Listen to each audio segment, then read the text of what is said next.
Ah, vous revoilà. Nous allons enfin pouvoir passer à table. Et l'entrée sera The America's Royal Family, ou plus connu sous le nom du clan Kennedy. Je ne vais pas vous parler de toute la généalogie de la famille Kennedy, je vais me contenter de vous parler des deux grands-pères paternels de John Kennedy, le président qui nous intéresse. On va remonter à peu près vers l'époque de Gangs of New York, sauf que dans ce cas c'est Gangs of Boston et que les Irlandais ont mangé tous les bouchers de la ville. Les deux Irlandais les plus influents politiquement parlant de cette ville sont deux démocrates, John Fitzgerald, maire de Boston et membre du Congrès, avec Patrick Joseph Kennedy, membre du Sénat et de la Chambre des représentants. Et comme toute bonne famille royale, l'union de ces deux familles se fera par le mariage du fils de Patrick Joseph Kennedy, un dénommé Joseph Patrick Kennedy, et la fille de John Fitzgerald, Elsa Fitzgerald. Et de cette union naîtront 9 enfants. Pourquoi vous parlez du clan Kennedy? Il est tout aussi important de connaître le coupable que de connaître la victime, car c'est grâce à cela que nous sommes capables d'imaginer le mobile. Mais nous avons assez parlé de people. Passons au plat principal, le 22 novembre 1963. La première chose que nous allons faire, c'est étayer les faits. Les faits officiels, donc ceux vérifiés par la commission Warren, vous pouvez toujours aller rechercher pour vous familiariser un petit peu mieux avec la version officielle. Nous allons donc parler du premier élément qui pose problème, The Magic Bullet. Ou la balle magique pour les francophones. C'est le rapport d'un certain Arlen Specter qui sera validé par la commission Warren qui parle de cette fameuse balle. Une balle qui dépasse l'imagination. Voici une reconstitution faite par nos soins de l'assassinat de Kennedy et des 3 balles décrites par Arlen Specter dans la commission Warren. La première balle, elle va siffler aux oreilles de Kennedy et du gouverneur pour aller blesser à l'oreille un passant. La deuxième balle, donc appelée Magic Bullet, cette balle va partir donc blesser d'abord le cou du président Kennedy, se loger dans l'épaule droite du gouverneur, pour ensuite perforer le poumon droit, blesser la 5e côte, casser le radius et le tendon du pouce du gouverneur pour se loger enfin dans sa jambe gauche. La troisième balle, meurtrière, nous la faisons venir nous de la bonne direction qui vient exploser le crâne du président, Jackie Kennedy, qui ramasse les petites cellules grises du président. Nous considérons que ces éléments de la balle magique sont un moyen très maladroit de camoufler qu'il y a eu effectivement plusieurs personnes.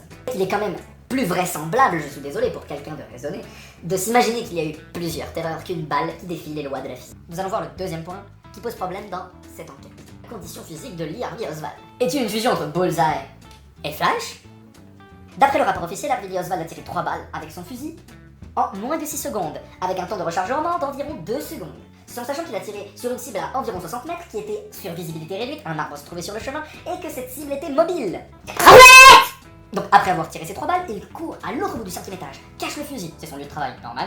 Il descend les marches tellement vite qu'une employée qui est en train de monter ne le remarque même pas. Là, même pas essoufflé, il arrive à la cafétéria, il commande à déjeuner et un soda. Il s'installe, pépère, le mec vient de tuer le président. Un flic appelé Mariette Baker, qui justement avait vu du mouvement dans l'immeuble, arrive, l'identifier avec le directeur du bâtiment, un certain Roy Trolley, puis court au 5e étage où ils vont trouver l'arme et 3 douilles. Il faut boucler le bâtiment, trop tard, Oswald n'est plus là. Déjà, à la vitesse à laquelle il va, c'est dur de l'attraper. Mais suivons notre surhomme. Donc, après avoir tué le président et pris un déjeuner tranquillement, il rentre chez lui, se perdant d'ailleurs plusieurs fois sur le trajet. Arrivé chez lui un peu avant 13h, c'est confirmé par le concierge de sa maison qui le reconnaît. Il reste chez lui un peu, il se change, et puis là il part, et à nouveau à une vitesse olympique, c'est-à-dire à peu près 5 minutes pour faire 1,5 km, pour trouver l'officier de police Tippit et l'abattre. On est comme ça, il a tué un président, il se dit je vais me faire un flic, ça fait 20 ans qu'on n'a pas tué de flic à Nouvelle-Orléans, ça fait 100 ans qu'on n'a pas tué de président, il faut bien le faire. Et donc ensuite, après avoir abattu un policier, le mec va tranquille au cinéma, pépère, se regarder un film, et la police reçoit un appel comme quoi le mec aurait pas payé son ticket, du coup avec 5 camions de police, plusieurs voitures, même des journalistes et des caméras qui sont là pour son arrestation. À ce moment-là, pour avoir tué l'officier Tippit, pas pour le président, on n'est pas censé être au courant que c'est lui. C'est d'ailleurs à ce moment historique que Oswald déclarera « I am a patsy », qui pour les francophones veut dire « je suis un bouc émissaire ». 2 jours après, sans même être passé par un procès, Lee Harvey Oswald se fait tuer par un certain Jacques Ruby. Et ce même Ruby sera identifié plus tard par le même Robert Kennedy comme travaillant pour le légendaire parrain de la mafia Sam Gianca. Que peut-on en conclure? Eh bien, soit Lee Harvey Oswald est un ex-fat, et donc caché par le FBI, soit il dit la vérité et qu'il n'est qu'un bouc émissaire. Voilà donc les 2 faits principaux qui posent problème. Nous allons donc maintenant passer à l'enquête de Jim Garrison. Garrison, qui n'a pas été convaincu par les 26 volumes de la commission Warren, et dans le but de compléter certains éléments évasifs, il ouvre le Smith Case en 1966. En novembre 1963, Jim Garrison avait arrêté un certain David Ferry. Et retenez bien ce nom car il est la clé de cette enquête. David Ferry avait donné une excuse plutôt farfelue, parlant de patin à glace, de camper dans un ranch. Jim Garrison ne l'avait pas beaucoup cru, mais l'avait confié au FBI, qui l'avait relâché. Garrison va à nouveau interroger ce David Ferry. Il demandera d'ailleurs quel est son lien avec un certain Bannister et Clay Bertrand. Voilà donc les 2 autres noms de notre affaire. Avant de nous pencher sur l'identité de Ferry, nous allons nous pencher sur Guy Bannister, ancien agent du FBI, détective privé à la Nouvelle-Orléans et qui a travaillé avec les Black Operations et en a sûrement fait partie. Nous verrons d'ailleurs ce sujet plus tard. fait partie d'ailleurs de plusieurs groupuscules de Dallas d'extrême droite et a subventionné en armes les contrats lors de la baie des cochons. Vous vous doutez bien qu'un personnage comme Bannister ne peut pas piffer Kennedy. Passons ensuite à ce cher Clay Bertrand. Alors Clay Bertrand, c'est assez étrange car il sera vu plusieurs fois dans le bureau de Bannister. Le bureau de Bannister se trouvant à la même adresse qu'un certain groupe appelé Fair Play for Cuba, qui est censé être un groupe pro-castriste dans lequel Harry Lee Oswald sera vu en train de distribuer des tracts. C'est une opération sous couverture pour infiltrer les groupes pro-castristes. Une technique assez répandue de l'extrême droite aux États-Unis et en Amérique latine. David Ferrie est aussi cité par Perry Rousseau, le fameux témoin de Garrison, ainsi que d'autres témoins en compagnie de ce même Clay Bertrand, plus tard identifié comme Clay Shaw. Penchons-nous donc finalement sur David Ferrie. Qui est-il? C'est un personnage assez étrange, vous pouvez le voir à sa face. Il n'a pas, ouais, bref. Ancien prêtre défroqué, ancien militaire défroqué pour cause qu'il aimait un peu trop les jeunes garçons, et qu'il avait une morale, disséquer les souris, ésotérisme et tout ça, un peu contraire au concept de l'armée de l'air états-unienne. Il se déclarait lui-même un anticommuniste fanatique, farouchement anticastriste, grand ami de tous les contrats se trouvant sur ce territoire, et avait même déclaré en 1961 lors d'un débat juste après la baie des cochons, on a même dû le dégager du podium, dans lequel il criait en vociférant que Kennedy devait mourir. Il va donc terminer comme mercenaire, il est excellent pilote, et travaillera d'ailleurs plusieurs fois avec Bannister. Et on sait, grâce à des preuves aujourd'hui sorties, comme cette photo, malgré tout ce qu'il a nié, connaissait Oswald depuis son adolescence. Les tendances homosexuelles de ce cher Ferrie l'amèneront à connaître Clay Shaw dans les milieux gays de la Nouvelle-Orléans. Malheureusement, aucune preuve n'existe à ce sujet. Voilà donc un personnage qui connaît Lee Harvey Oswald, Guy Bannister et Clay Shaw. Et ce sera tout ce beau monde qui est au cœur de ce complot. Passons donc au procès de Clay Shaw, mené par Garrison, qui sera accéléré par la révélation de Rosemary James sur son enquête, voir l'épisode précédent.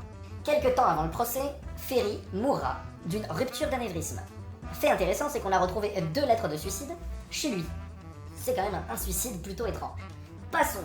Perry Rousseau sera donc le témoin le plus important de Garrison, et je me dois d'ailleurs de faire une petite correction car Equinox a un peu mangé des fruits pourris lors du dernier épisode, car il a oublié de mettre un morceau de vidéo dans laquelle j'expliquais que Perry Rousseau n'est jamais revenu sur ce qu'il a dit. C'est un autre témoin, Charles Spiesel, qui lui mettra fin au procès. Qu'est-ce qu'a déclaré Perry Rousseau?